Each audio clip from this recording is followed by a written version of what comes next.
जन्म साखी के 16th पार्ट में आप सभी का बहुत बहुत स्वागत है। गुरु नानक देव जी धर्म और आध्यात्मिकता का ज्ञान बांटते हुए पानीपत पहुँचे। वहाँ वह शेख शारिफ नाम के सूफी संत से मिले। उसने अपने मन की शंकाओं को दूर करने के लिए गुरुजी से कई प्रश्न किए। गुरुजी ने भी सभी के उत्तर देकर संत जी को संतुष्ट किया।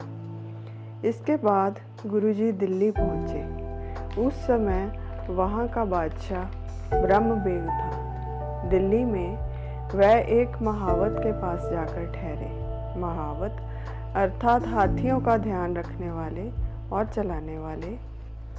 वह महावत बादशाह के प्रिय हाथी का ध्यान रखता था। महावत और उसके परिवार वालों ने उन तीनों की बहुत सेवा की।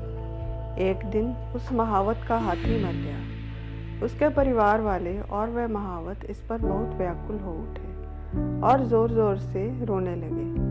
उनका रोना सुनकर गुरुजी का हृदय द्रवित हो उठा।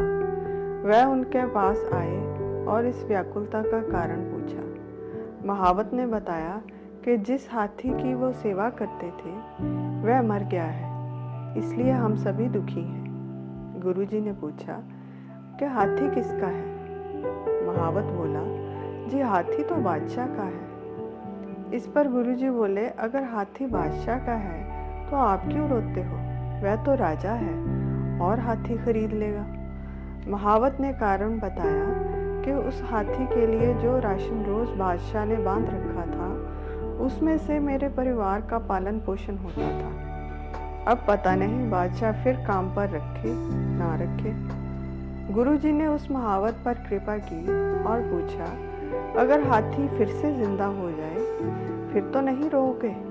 महावत बोला, एक बार जो मर जाए वह फिर कहाँ जिंदा होता है। गुरुजी ने महावत से कहा, आप वाहेगुरु कहकर इस हाथी के सिर पर हाथ फेरो। गुरुजी का हुक्म मानकर महावत ने वैसा ही किया और वाहेगुरु कहकर हाथी के सिर पर हाथ फेरा तो वह फिर से जीवित हो गया। सारा परिवार यह चमत्कार देखकर बहुत खुश हुआ और आश्चर्यचकित भी। इस बात की खबर वहाँ के सुल्तान ब्रह्मबेग को भी हो गई। उसने खबर की पुष्टि की कि क्या सच में ऐसा हुआ, तो बात सच निकली।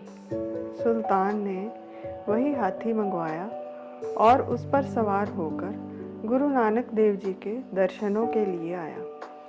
वह गुरुजी के पास आकर बैठ गया और कहा, क्या आपने इस हाथी को जिंदा किया है?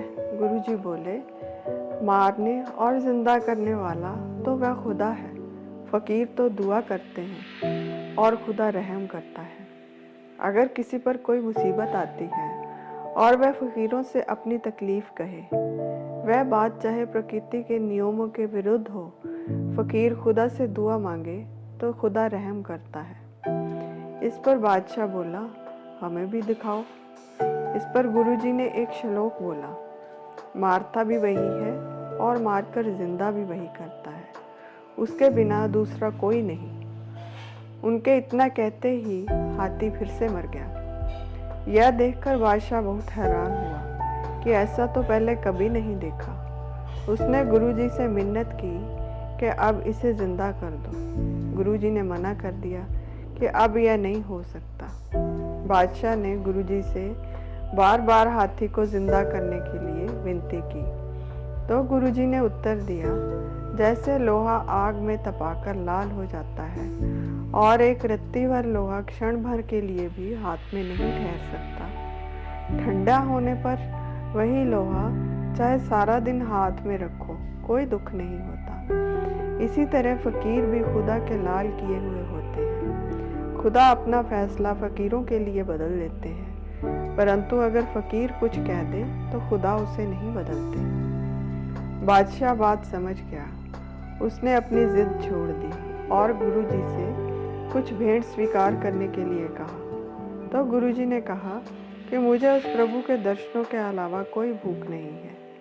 तो बादशाह बात मान गया और उन्हें सलाम करके वहाँ से उठ खड़ा हुआ। उसने अपने महावत को एक और हाथी सेवा के लिए दे दिया और गुरुजी प्रभु की बंदगी का उपदेश देने आगे चल दिए। इस साखी में गुरुजी ने साधु संतों की महानता के बारे में बताया है।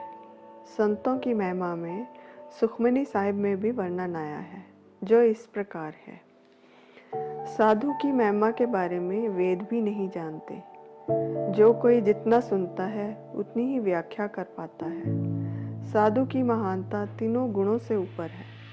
साधु की महानता इतनी अधिक होती है कि कोई भी इसके असर से अछूता नहीं रह सकता।